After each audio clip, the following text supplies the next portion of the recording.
Hey guys, on this episode of EdTech, I'm joined by Scott Tyner, Rob Raspberry, and Ernie Bailey. And we're going to be talking about school safety, digital signage, and media players, as well as basic tips and tricks for your campus. All this on EdTech. The network for the AV industry. What are you listening to? This is AV. This is AVNation. This is AVNation. This is EdTech, episode 62, Pass Alliance. Support for AVNation is brought to you by Atlas IED, innovative audio solutions for every business environment. This is EdTech, the monthly higher ed tech podcast. I'm your host, Bill O'Donnell, and this time I'm joined by the illustrious Ernie Bailey. Good morning. Good morning, sir. Nice to be here. Mr. Scott Tyner. Hey, Bill. Thanks for inviting me. Of course, man. Glad to be back. Yes. He's, for those who don't know, Scott has been one of the OGs of the podcast, and now he's back. So it's great to have you back, sir. And last but not least, my cohort from across the river, the one, the only, Mr. Rob Raspberry. How are you, sir? Great. Greetings and salutations.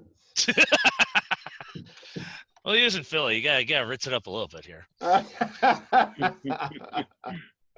Oofa. No. All right. So first and foremost, the first article we're going to talk about today comes from mytechdecisions.com, and it's the 7 tools and technologies you should consider in 2018. So there's a couple of things that they go off about and everything, and there's things that they've talked about in order to kind of make life easier. And this is if you're more on the IT side of things, how do you make things easier for your business, or in our case, our campus. There's a couple of things that they talk about that I find kind of interesting. Some of them, you hear this and you go, okay, and how does this apply to me?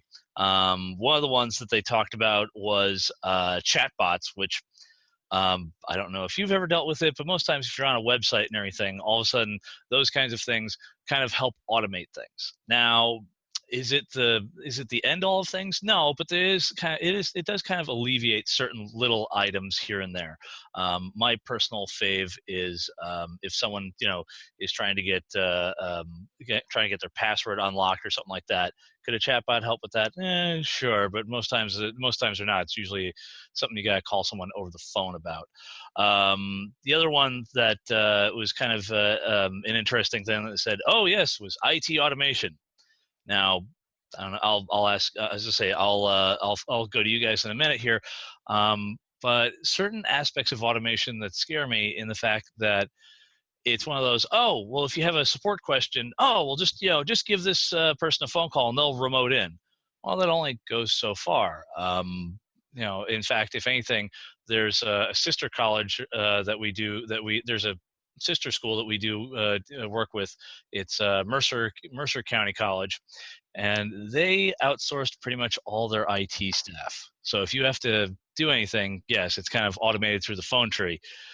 And I don't know about you, but I've had some faculty members who are rather seasoned, and they need a body in the room. They need some hand holding, and it's nothing wrong with that so much as it's an idea, but I don't think it's not for everybody. So Scott, I'm going to go to you first on this one because, well, you're back in the barrel, so you're up. Okay. So for me, we'll start out with chatbots. I completely despise chatbots, and anytime I have to do anything and you get that immediate response when you go to chat with somebody, it puts me over the edge. Now, I think that's because I'm a technical person, and in my view, when I've gone to get help from somebody, it's because I've worked through everything a chatbot's going to tell me to do, and now I need to speak to somebody. The one that really struck me is Microsoft Teams. We don't use Microsoft Teams here at Bates because we're a Google house, but we do use Slack, which is a comparison to Microsoft Teams, and I believe that it has changed how we do work. It's improved our efficiency, our knowledge. And so whether you're an IT team, an AV team, a small integrator, large integrator, I think getting on that type of tool, whether it's Google Hangout Chat, Microsoft Teams, or Slack, can completely change what you do.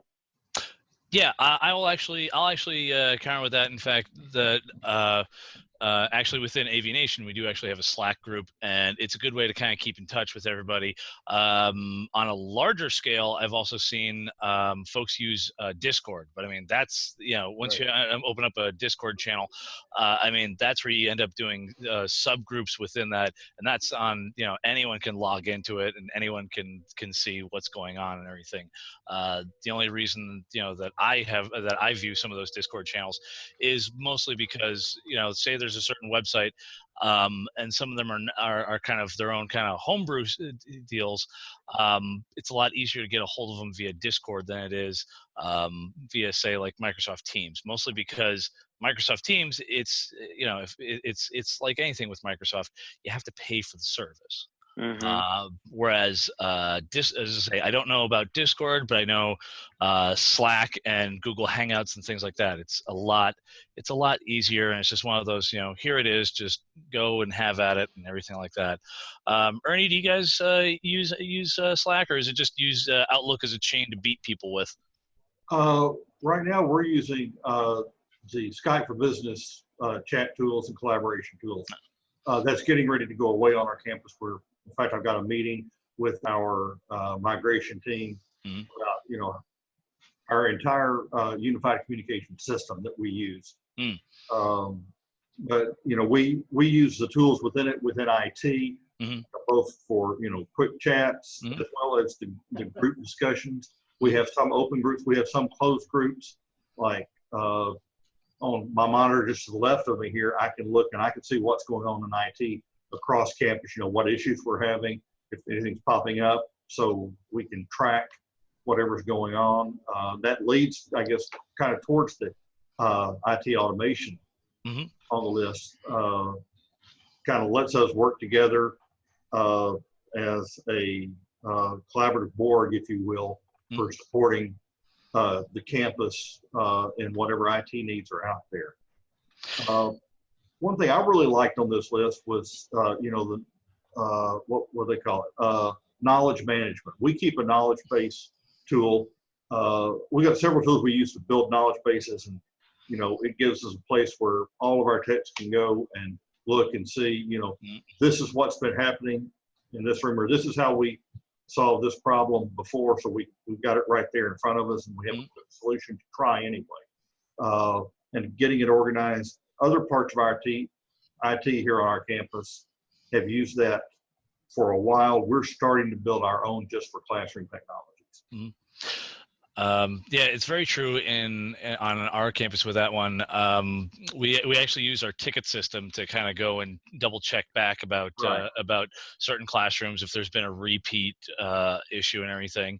And in fact, we just recently we had a ticket come in where the faculty were like, "Oh, the screen's not working. Oh, things have been bad," and we're going, "Okay, well, let's go and see what's going on." And turned out the motor died.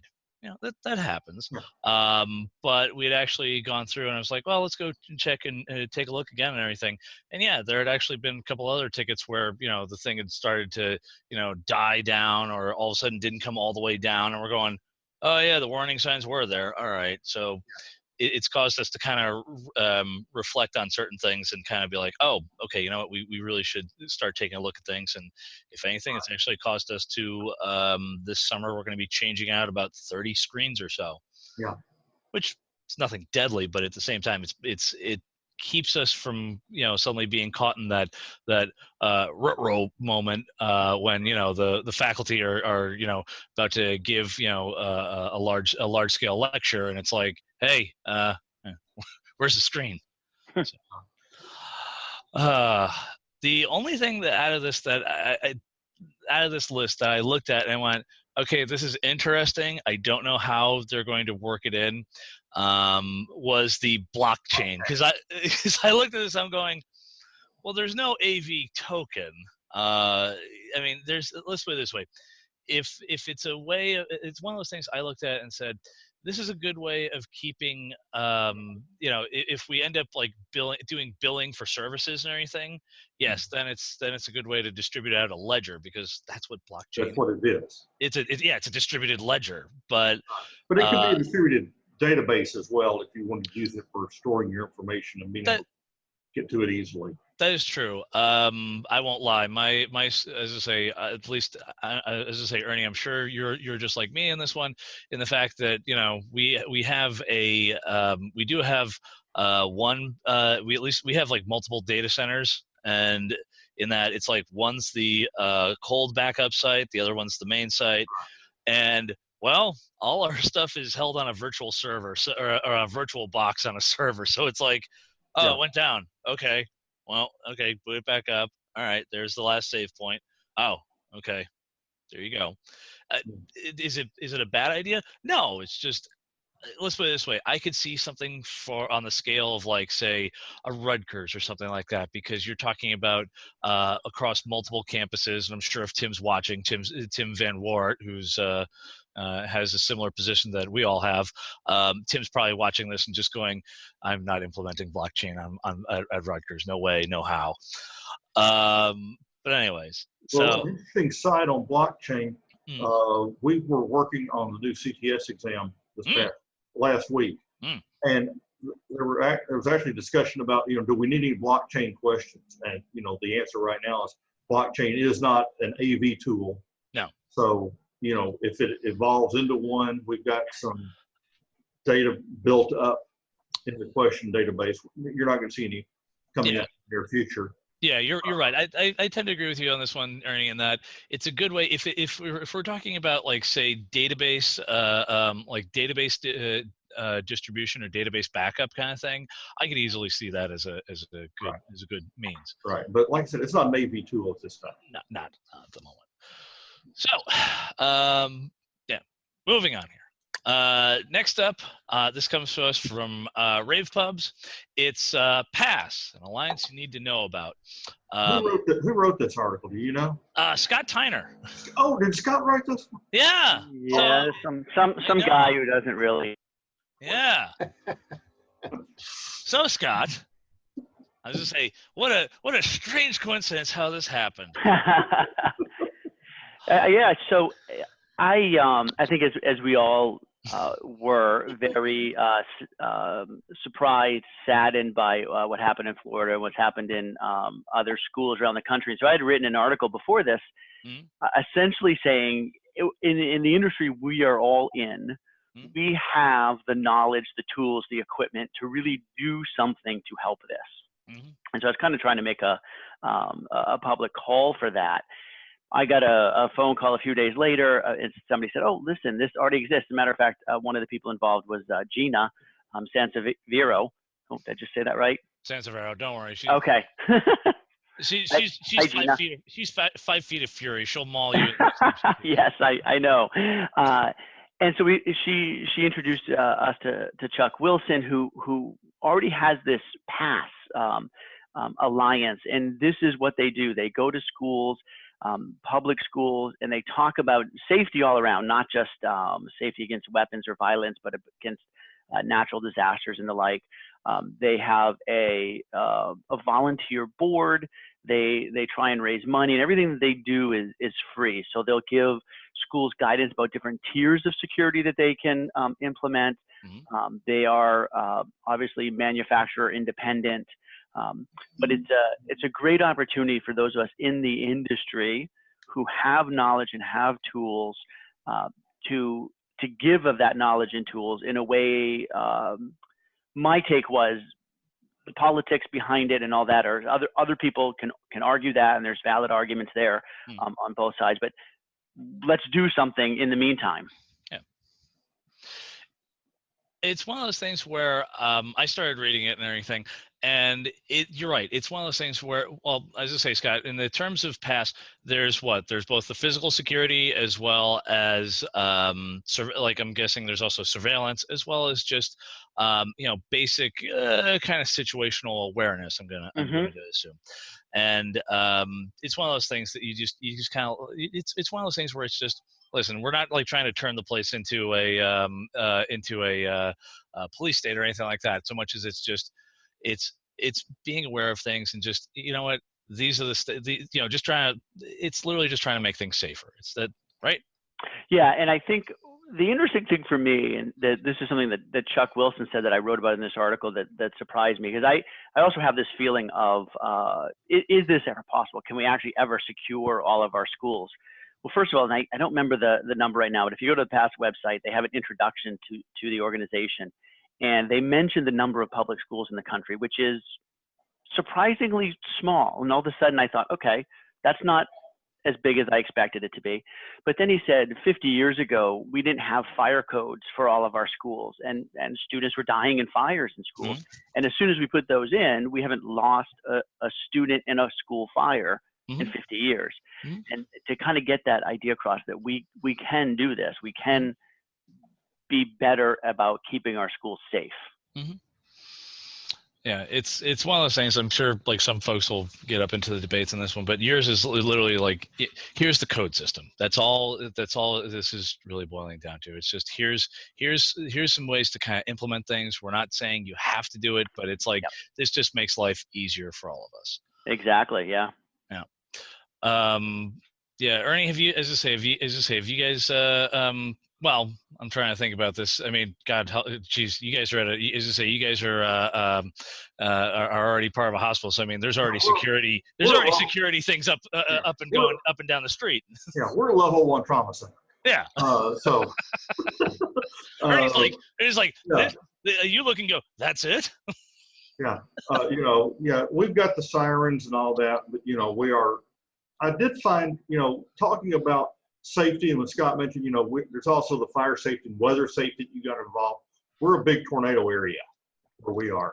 And there was actually tweets coming out this morning from one of our major news groups here, that pointing out that a recent study that's just being released shows that schools that have safe rooms, whether it's to get away from a shooter or protect you from a tornado or whatever, their evacuation time is slower once they get a safe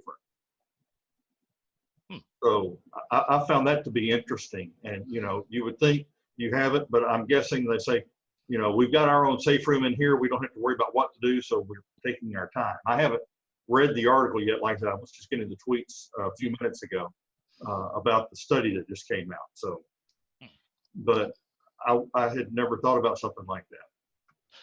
I was going to jump in there, everybody, so Drexel is right near 30th Street Station. And so one of the things that we get involved in almost quarterly is there's a FEMA exercise, basically going through different kinds of setups and what to do in different types of disaster, whether an oil spill or something blows up, that kind of thing. And those kind of situations sort of better prepare you for these kind of hazards and potential dangerous, situations. Right. Yeah.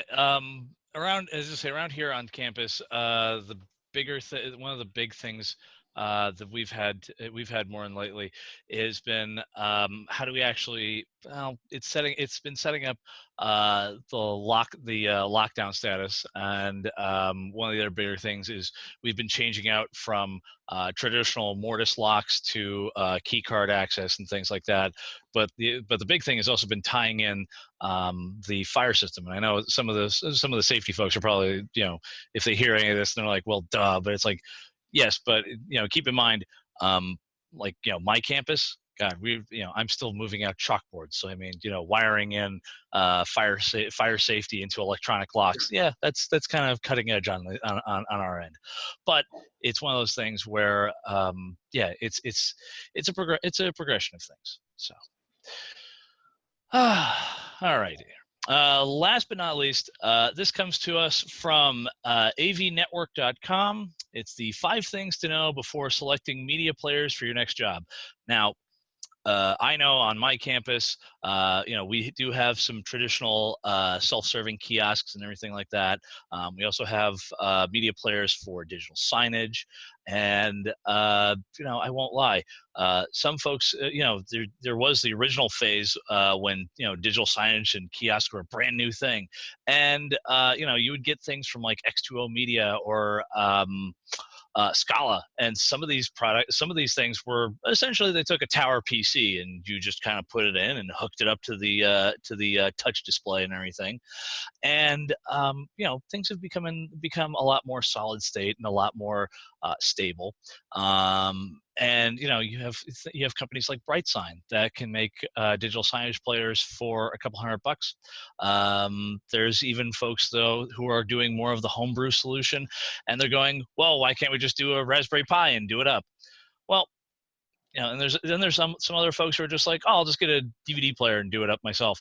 As I say, and unfortunately, I do know a college that shall remain nameless that did that, and I'm just like, eeh. But one of the things, a couple of things that they go over and talk about in there is, I think it's also to take a look at some of the, it's to kind of protect against kind of knockoffs or the very cheaply made ones. A couple of the big things that they talk about are, that there are like actual product testing and control that goes into these things. One of the things you don't realize until you do a factory tour, and Rob and Ernie, you guys have probably seen this and everything, in that if you go to some of the manufacturers, they actually have to do, when they go into, if they submit things for UL listing and everything, sometimes they'll try to do some of their own testing. But one of the big ones is, well, if the player's in a kiosk, there's probably not the best ventilation in there, and it's probably cooking itself in there. And most of these manufacturers actually these days do more thermal testing. It's mostly for their power supplies, but it's one of those things like, they're doing a lot more stuff in-house and everything.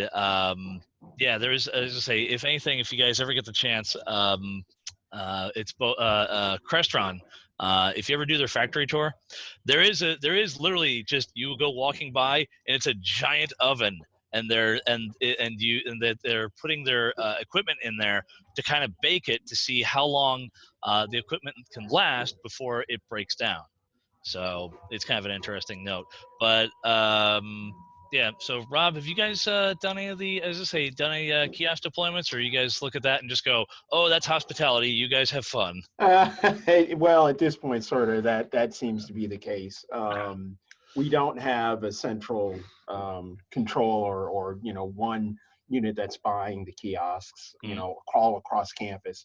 We've deployed a couple of them ourselves, and obviously durability is the big key. I mean, those things are on all the time. They're baking. You can't have something that's cheaply made and just sit it out there and expect that it's going to last any more than 30 days. So unfortunately, it's not something we have dealt with on a large scale. It's okay. It's one of those things where there are some folks. A couple months back, there was a gentleman from Georgia Tech who, he made the joke of go big or go home. And I remember going through that and going, "Did you guys work all this out?" And they're like, "Well, it's there." And I'm like, "Okay." But if anything, we're also talking about Georgia Tech being in being in Atlanta and having a footprint far bigger. Rob's the closest one that I can view as far as how much of a city footprint and whatnot. Right. Scott, what are your thoughts? I was a little surprised when I read the article that they had focused so much on the hardware piece, because for me, kiosk, digital signage, it's all about the software. And as you'd mentioned, whether it's BrightSign or other products that are just putting apps on an Apple TV or something, it's really about the software piece for me. So I appreciate the fact that often we put this box in a place that's hard to get to. Mm-hmm. So you don't want to be out there every 30 days, as Robert said, trying to replace something. At the same time, I'd rather pay for the software and go out there and replace a $150 box every few years than pay a lot of money for the box. And the the system we use here at Base for digital signage, we've seen it go that way. That we used to buy a box from them. Now we can use whatever box we want, and we're just paying for the software. Now, I was going to say that, but there's a distinct difference between, at least in my opinion, digital signage and a kiosk. You know, digital signage is up running. It's usually in some place that's not terribly accessible, a little more better ventilation as opposed to a kiosk, which you're standing. It's enclosed in a small, you know, piece of furniture. And in that regard, you're right. Your signage, the software is the main part of it, because and I hate to say it, Bill, you know, there are some people that will take the Raspberry Pi, put it up on the back of a monitor. And these days now, the monitors have their own embedded, you know, little PC, so to speak. So it's already included in there. When it comes to both these things, and this is actually something that I actually wanted to bring up with you guys, is that hardware excluded. When it comes to signage and things like that, and Scott, you know, correct me if I'm wrong, it is the software. It's also at times for some of the folks, you know, we'll get it tacked onto us, and it's one of those, okay, here's part of your additional job duties. I've actually seen a number of the software folks and the manufacturers actually partner with a content production company. And for them, it's kind of making more templates and things like that.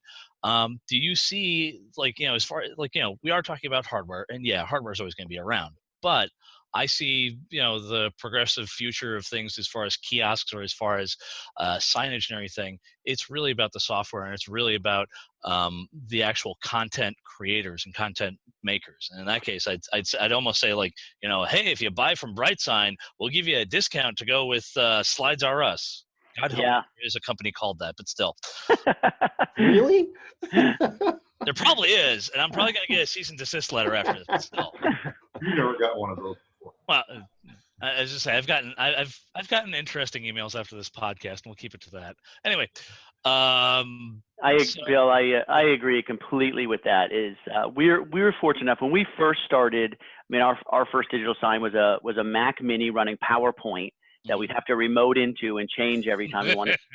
Thankfully, we only had one of those before we went. We went to a professional system, but it's all about design and content. And I think that if you're an integrator that's selling this, it's brilliant to get into a service of designing the content. It's a brilliant move. It's where you can make your money. Mm-hmm. Yep. All right, fair enough. All right, folks, that's about all the time we have. All right, Scott, we're going to start off with you. Where can the fine folks find you on the internet? I'm on LinkedIn, Scott Tyner. I'm on Twitter at @STyner. And other than that, I just lurk around the internet other than those two places. Don't say the dark net, please. Don't. No, I'm not going to say it. I almost did, but no. We already talked about blockchain. Don't go any further. No. Ernie, where can the fine folks find you? You can also find me on LinkedIn. That's good. And Mr. Raspberry? Ditto, Rob Raspberry, right on LinkedIn. There we go. You can find me on LinkedIn as well as Twitter. That's all, folks. Have a month.